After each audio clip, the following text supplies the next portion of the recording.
Kia ora and welcome to the Niggly Niche Cast. I am the Diggity Doodah Doc, aka the Left Slipper, and I'm here with the Wobbly Wildcard to talk Kiwi Aotearoa footballing matters, headline focusing in on the under-20 lads who have had a couple of good wins at their World Cup, and we've also got some Wellington Phoenix antics as well as the women's footballing Ferns. They are preparing for their World Cup, so the Wildcard will touch on a couple of warm-up games from them as well. Wildcard, as always, hope you're bloody well. And we both absorb a fair amount of American sporting content, and we had this Klay Thompson storyline earlier, or last week, around the All-NBA teams, and there was everyone kind of focused in on the amount of money lost, and it became quite tiresome. Like, do you know what this means for their contracts? And like, yeah, I do, so shut up. But the whole thing around that Klay Thompson press conference itself was his reaction to losing that much money. No, it was about Klay Thompson winning rings. I just thought that whole thing was misinterpreted. Like, Klay Thompson just sits there and he wins rings. He doesn't give a fuck. Man, I'm glad you said that, because I was thinking that exact same thing when I was listening to the Hoop Collective pod. And old Windhorse was just going on about, like, money. And he's missing out on the Supermax because of this. And you can see how devastated he is about the $30 million he's not going to get. And I'm like, bro, this guy's going to get, like, 100... and probably close to $200 million on his next deal.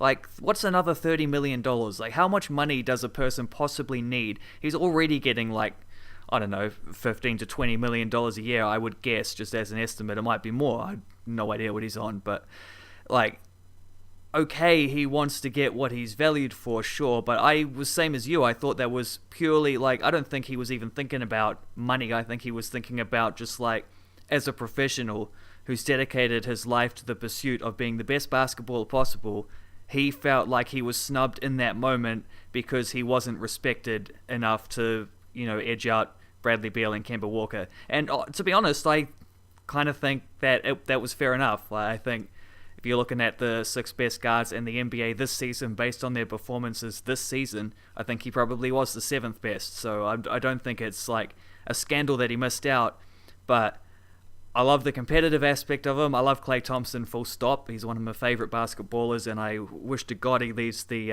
Golden State Warriors in free agency, though I'm not sure that he will. But, this is just such an American point of view anyway, isn't it? Just like money is everything. You got to have the best, the most, and it's like, at what point do you have enough, and you just want to like live the life that best suits you? It's rampant American capitalism, is what it is.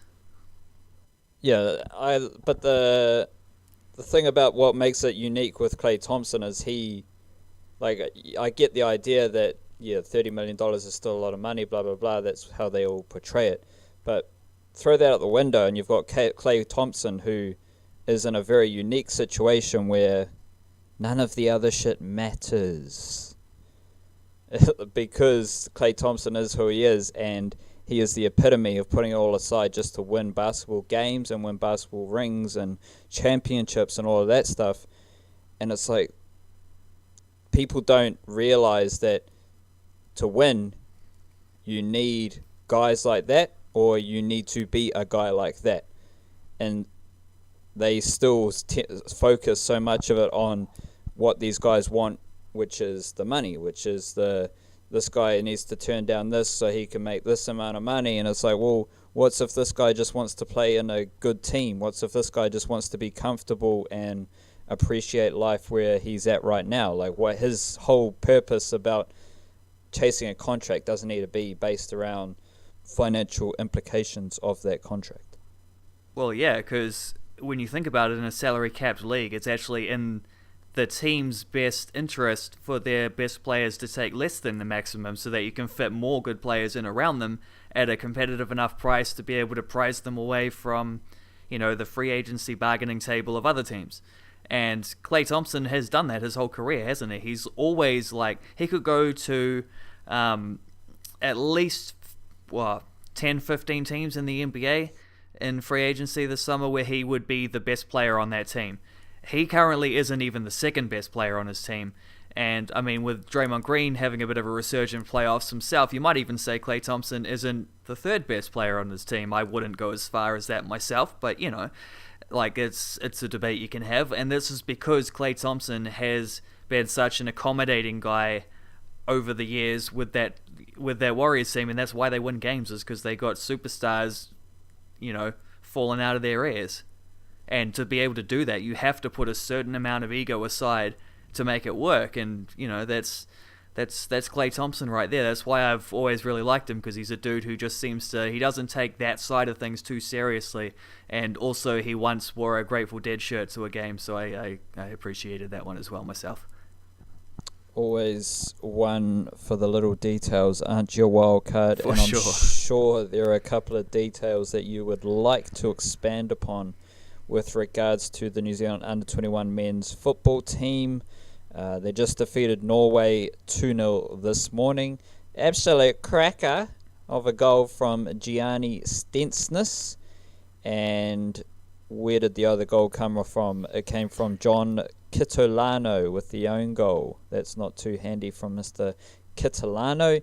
And they had a good win against a Honduras in their opener, which has them... let me just pull up the table here. Wildcard has them first in Group C. They are on 6 points with Uruguay, so a little interesting grudge match coming up against Uruguay. To kind of frame your opinions, was there a difference between the performances against Norway and Honduras, or was it a case of building on what was a good start against Honduras, taking that confidence and just flowing it into Norway? How did you view the two games in relation to each other? Rightio. I don't think there was a massive difference in terms of the quality of performance, but there was a difference in the game against Honduras was a game they were expected to win. Full stop. They beat Honduras at this tournament 2 years ago with a weaker team. And obviously Honduras can be expected to have improved in that time as well, yada, yada, yada. They didn't play terribly. They were, nice and solid. But the 20s came out and they scored a nice early goal. Another own goal, actually. They've had 2 own goals in their favour this tournament. Shows they're putting a fair bit of pressure on those defenders. And, they scored early. They scored a couple more early. I think they were, 3-0 up before Honduras even had a shot. So they kind of put that one to bed before half-time, with just a scintillating start. But obviously Norway are a good team. Honduras are a good team too. I don't really like the idea of being Honduras, they were a bit average, so we won, but what are you going to do against that team? We're going to win anyway. Maybe we're going to win anyway, but we won 5-0. That's not just a run-of-the-mill kind of result, especially not at a FIFA tournament. It doesn't matter who you're playing. To be able to win like that shows you're up to something good. But Norway knocked England out in qualifying. I think England won it last time. So this is kind of just a different challenge, a different team who offered different style of play, and they were much more solid at the back. And so you see those early sort of attacking moves that they were pulling against Honduras with little 1-2s, getting guys behind the defense, cutting the ball back across goal. They didn't have any of that against Norway until right near the end, when Norway were pushing for an equaliser, and then they had a couple chances, both involving Elijah Just, the second one leading to that own goal that killed the game off. You didn't get that for most of the game because you had a really solid Norwegian backline, a really solid New Zealand backline as well. I think the defence was tested a whole lot more. Couple moments, I think if Norway had been more sort of clinical and ruthless, they easily could have scored a goal or two. But having said that, the Kiwi side still held on for a second consecutive clean sheet, and that's absolutely nothing to be smirked at there. That's probably, I'm just going to go on a limb without having looked it up, I'm assuming that's the first time that's ever happened. And I think just having played the two contrasting, they were at a high standard against both, but that the different challenges, I guess is the word, that they were faced up against from the two different teams shows that we've got a bloody excellent team here, that they can not only put away Honduras the way they did, but then against a more formidable defensive opponent in Norway, they were still able to hang in there, find a way to take the lead, defend extremely well to make sure that even if they hadn't even if they hadn't broken through with that absolute Thunderbastard from Giannis Stensness, that like they're still at worst probably could have held on for a 0 draw the way things were going. So they had themselves poised for a good result, and they managed to face that different challenge, get another win on the board, and then that's put them through to the round of 16 already. And I think what we get next against Uruguay is going to be a real good indication of where the mindset is with this team, because they have an opportunity here to potentially rest a few players, get some of their fringe guys experience at this tournament, save 1 or 2 guys who might be on a yellow card, and I think Libby Kakache is the only one I can think of who's in imminent danger of that. But you've got his position, he's got maybe the best deputy of any of the players out there, with Dalton Wilkins unable to get into the team at the moment. So what Des Buckingham does with that, how he wants to approach that game in terms of who plays, what lineup he goes with. Max Matters coming back from suspension as well. He got sent off in the final of qualifying, so he hasn't been available in these first 2 games. It might be interesting to see if he comes in maybe for Ben Wayne and Callum McCow. It drops a little deeper. That's possible. So how they do that is going to be interesting, but especially like at the same time, they can win this game. Maybe. I mean, Uruguay are going to be the best. Again, like it was a step up to Norway, it's going to be a step up to Uruguay. But they've got to have enough belief and momentum right now to think they can win this game.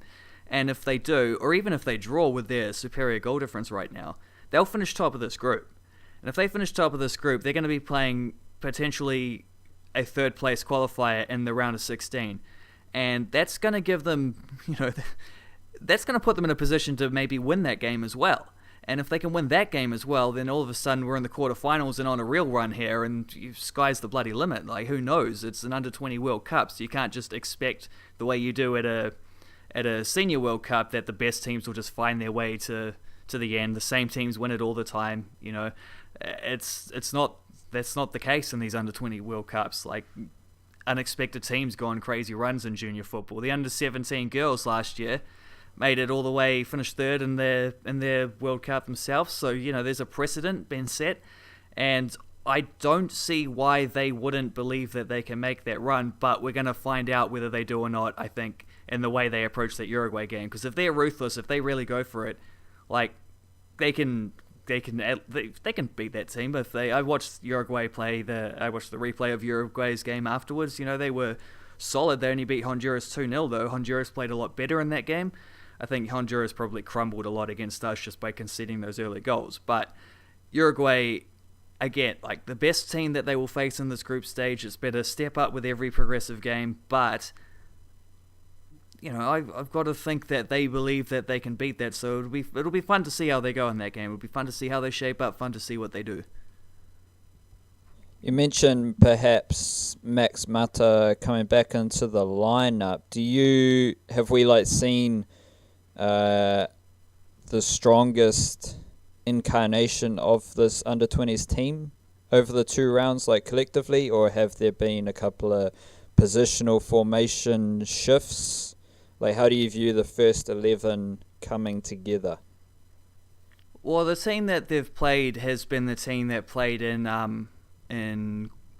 not qualifying, obviously, because that was a different tournament and quite a few months ago, but in their warm-up games before, while they were in camp with everyone there, pretty much the team that they were building towards playing. So I think this is what Des Buckingham sees as his first choice 11, with the one exception potentially of Max Mata, who's an extremely good player who looked fantastic at the under-17 World Cup he went to a year or 2 ago, where he was the best player New Zealand had in that tournament. And hey, maybe they've been saving this spot for him. Maybe they haven't. I don't know. It's different. It's difficult, because if you want to drop Ben Wayne, well, he scored 2 goals in the first game. If you want to drop Sarpreet Singh, well, he was arguably man of the match in the Norway game. You want to drop Callum McCow, he might be the most talented player in the entire squad. If you want to drop Eli Just, he has at least 3 assists already in this tournament. Just being the assist king as always, following on his form in the ISBS Handa Premiership, as they call it.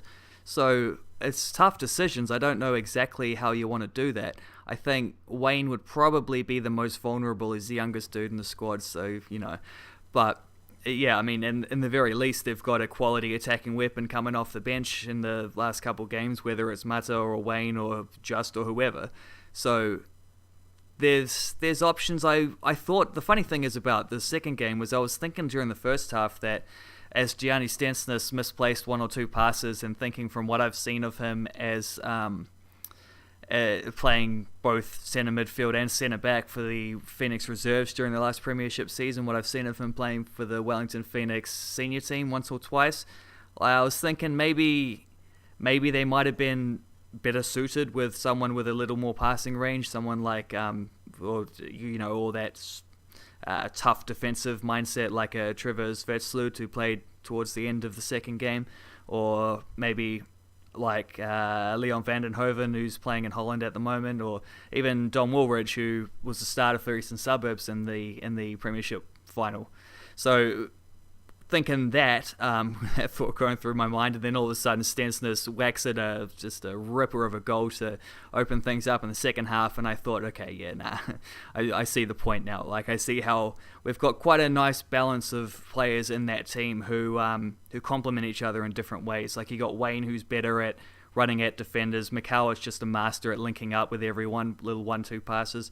Eli just sets everything up. Sarpreet Singh was just fantastic in that second game. You got a solid defensive partnership there between George Stanger and Nando Peinecker, who I thought Peinecker was like almost 10 out of 10 against Norway. I thought he had a fantastic game. And both of those two guys are real tall, win a lot of headers, strong bodies there in defense. Michael Valdenkol, a couple dodgy moments on his feet, but to be fair, I think he's quite confident with the ball at his feet. I think he's quite good there. He didn't actually do anything drastically serious. It's just those heart and mouth moments that people have when a goalkeeper has the ball at his feet, waiting to clear it, and a striker's running towards him, sort of thing. But no harm, no foul there. So I think he's also another like big, great frame for a goalkeeper. That dude, he's like 1.90 something. With big shoulders, like huge shoulders, long arms. He's pretty good reflexes, good hands. So he's as good a prospect as we've had coming through as a goalkeeper in a long time. You'd say that about any of these guys in their positions. So it's potentially a little bit of a golden generation. Although I don't like to chuck that stuff out until I think that's a tag you want to live in hindsight. Like in 20 years' time, we'll say that this crew of players coming through was fantastic. They achieved so much. Look at all the things they did. Whereas, like, if you look at England in the early 2000s, when they were calling their golden generation that in the early days before they'd done anything, and then guess what? Like, 15 years after that, they actually didn't do anything. So, best not to play those overly dramatic games. But I'm very much enjoying this because it always looked like a squad that was going to be pretty highly anticipated, and I wrote a lot about it during the process as well of those things, and we knew this was going to be a strong team, but it's one thing to get strong players, and it's the second thing to get strong performances together as a unit. So, one thing's led to another. Here we are. Who would your favourite whether it's the celebrated player that everyone's talking about, or whether it's the undercover hero of the team from the first two games, or whether it's just someone making solid contributions, who is your favourite player from the first two games? And maybe you got a second one as well that you can slip in. Ooh, the tough ones. I'm gonna chuck in Liberato Kakache here. I think the way that he has played, both as an excellent defensive left back, and then especially against Norway, I thought he was fantastic against Norway, but just like the way he gets forward, the way he links up, he's got this little dummy where he shapes inside and then cuts back to the line. Like, he's got great balance, pretty strong actually for a guy who doesn't look massive. He doesn't get pushed around a whole lot, and I mean, I've seen a lot more of him than I've seen of a lot of these other guys who. It's just having Kakache playing an entire season for the Wellington Phoenix senior team, last season. makes a difference, I think, because he is a dude who is used to that senior football where it is more physical, and you got to be a little bit sharper in these moments because you're not going to have mistakes and inexperience coming, gifting you from the opposition, as we've seen once or twice. I think those 2 own goals were both a little bit like, I think, more experienced defenders putting those 2 in the stands without getting their feet in a tighten a bit of a knot there. So. Yeah, I mean, I've said a few times writing about Kakache during the Phoenix season that he is the most like, I don't even know what the phrase would be. Like, you know how you get those senior pros, like I tell you what, we're talking about American sports before. There is a phrase for this that they use in American sports all the time: veteran savvy. Like he has those tricks, and he's like 19 years old, and he has the veteran savvy tricks where it's like. He knows how to guide the ball out for a goal kick. He knows how to, when he's stuck in a corner, how to win that throw-in. He knows how to, when a defender's going to bite, and then he can just like skip past him and then put a good cross in, those kind of things.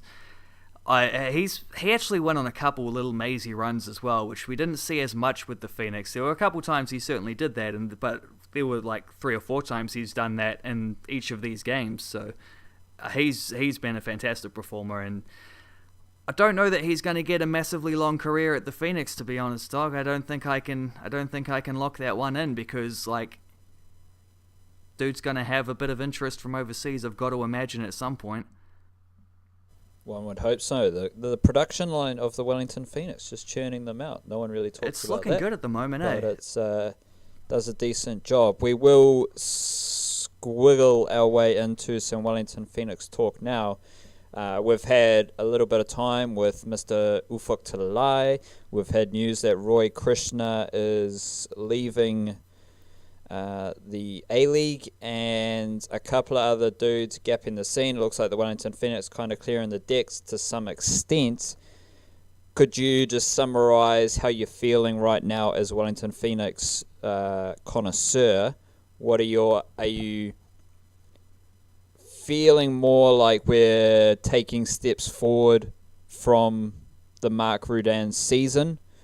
Do you feel like we're taking steps backwards? Do you just feel good? Do you feel shitty about it? What's your vibe specifically with regards to recent events at the Wellington Phoenix?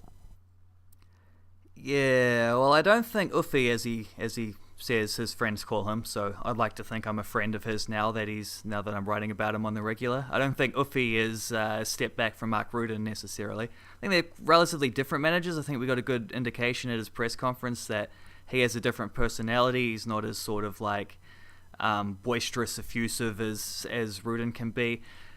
Not as like openly inspiring, but I think he's a little more calmer and calculating, which I quite appreciate in a manager. So I don't think that's a step backwards or anything. In fact, if anything, it might be a perfect example of how to build on top of, when a manager leaves, you then respond by, you don't necessarily want someone who's going to do the exact same thing because it becomes repetitive. You want someone who can build on those foundations, someone with a bit of a different mindset to keep the team evolving. And I think he's got the potential. You never know, you can't predict anything at this stage, but I think he has the potential to keep this team evolving into the next phase, because obviously 6th place finish in a first round loss in the playoffs isn't exactly what we want to think of as the peak of the Wellington Phoenix. So work to be done there for sure. He's going to get plenty of opportunities to rebuild the squad because basically everyone is off contract now.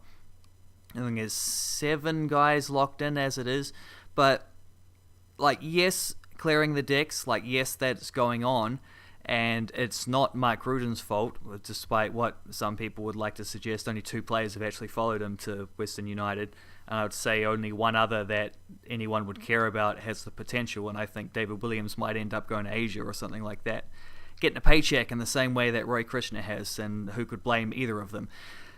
But I've going back to the start of this whole, going back to the end of the season, looking at the players that were off contract, and this is the Phoenix's fault, by the way, for giving everyone 1-year contracts. You're giving them the option to leave, so what do you expect? If they do well and get better offers elsewhere, of course they're gonna, entertain those thoughts.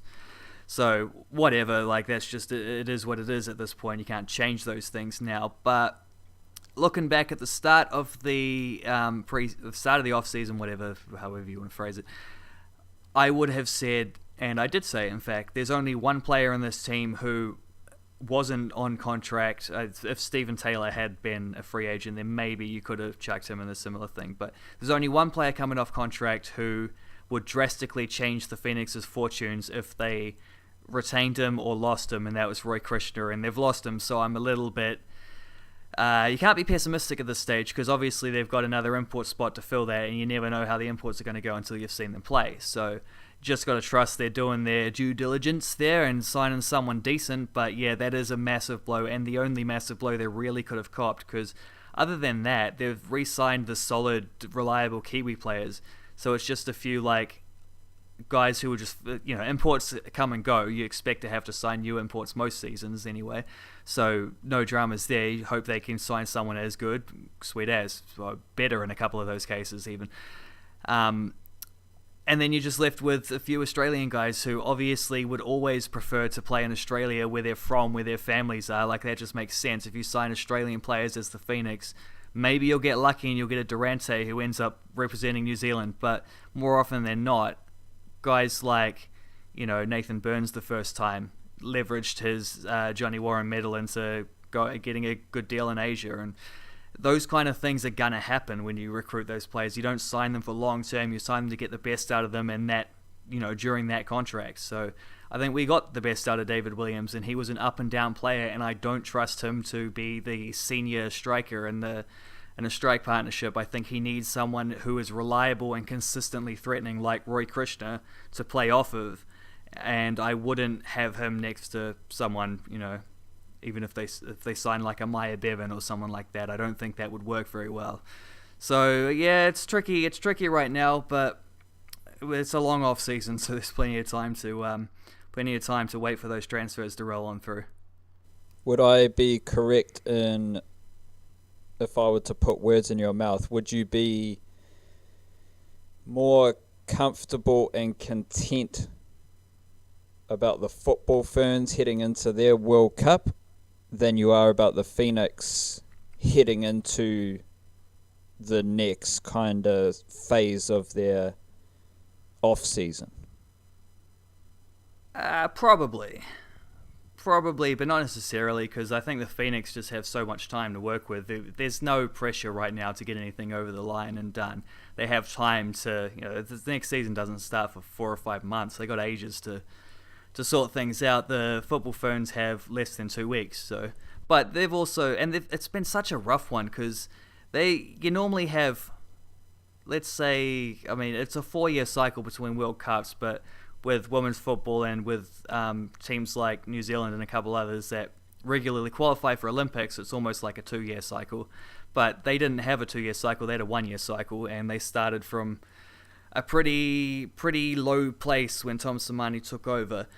And if anything, if you think they had a year and other teams had 4 years, they've got to work 4 times as fast to get to where they need to be. But they do have the reliable presence of a lot of senior players who have just mass experience and have been to World Cups, multiple World Cups before, know how to do this thing, haven't achieved but at the level they wanted to at the World Cup before, so they're driven and desperate to make this the one that counts. And I think a lot of that, overcomes some of the difficulties that they had, whereas the Phoenix, obviously, they barely even got a squad at the moment, and most of the guys they have are young, inexperienced New Zealanders who, sweet as, great players to have in your squad, but not necessarily the ones who can, drive you into the next level. You need those top-notch, talented imports to do that trick, as well as with any A-League team, whereas international football, different beast. So yeah, definitely pretty confident about the Football Ferns. They lost 5-0 to USA last week, and they're gonna probably get beaten by England on the weekend. And I don't think those are great reflections of where the team are at in terms of being accurate reflections of where the team are at. I think just the test of playing against teams who are challenging to win the World Cup is not the test that they're trying to overcome. Their goal is to win a game, which means beating a team who's on a sort of similar to lower level of them, which will be Cameroon, just on the basis of the seeding, Cameroon being the 4th seed in that group, New Zealand being the 3rd seed. That's not what America play like, and playing against America, who had been in camp for a month, and New Zealand, who had like most of their players had only just arrived that week and hadn't been training together that much. Some were probably still jet lagged. A couple weren't even there yet because the Scandinavian leagues weren't finished at that point. Like, it was just a terrible, I think that was just a terrible preparation for them, and a preparation which, even if it was perfect, I don't think is the kind of game that they should really be looking to play. But I mean, I guess America wanted to play someone and we were available, and we don't really get to choose these things, we just take what's offered. So they've got their own things to work through, but I think that's a bit misleading, that just the fact that they lost 5-0, I think there are a lot of circumstances that weren't in their favour there. They did beat Mexico since then, and they play Wales after they play England, their last game before the World Cup, and Wales are missing, I think, 2 of their best players, and are a team that are in the situation that New Zealand were in with America, where they're just happy to have games against good teams. So I think that's, it's almost a bit of a like up and down thing, where they play a team they're expected to lose to, a team they're expected to beat, but to their credit, like, if they can beat Cameroon, a team they're expected to beat in the World Cup, they'll get that first win there at the World Cup, and then they'll probably make the next round if they don't get thrashed in their other games. And they have Netherlands and Canada, who are both very, very good, going to be extremely hard to get anything off of, but probably not teams on that absolute elite level of England or USA, or maybe like France and 1 or 2 others, potentially Japan, Australia I think are in that tier as well. So maybe not teams that'll thrash them, so the goal difference should probably be enough if they can beat Cameroon to go through to the next round. And then that's box 1 ticked off with a win, box 2 ticked off with the making it out of the group for the first time. That's a successful World Cup there, and whatever happens after that, it's just a matter of, riding that wave of momentum, seeing how far they can take it. But even if they don't, they will have achieved what they want to achieve, and playing against a team like America is no reflection of that. So I haven't been 100% comfortable with the preparation that they've had, but I think it's enough. Like, there's enough positives and enough benefits of those games that they are still going to be in a decent position, because we've seen them throughout this year. They got outplayed and lost narrowly to 2-0 sort of results to South Korea, a team that's better than them, to Australia, a team that's better than them. But they've beaten Norway and they've beaten Argentina around that. So again, it's like that same dynamic of losing to better teams, but being able to find a way to win against teams that they're of a similar or higher level than. So that's all they have to do to achieve their targets at the World Cup. So yeah, I'm still pretty confident about all that. Lovely jubbly, Wildcard. We will wrap it up there. We will come back to hopefully preview the under-20s, what is it called, round of 16? Is that what they call it in the football round of 16, world? Everything's a bit weird in football, you know what I mean? It can be. It certainly can be. I think I caught the end of it might have been the Honduras game, and then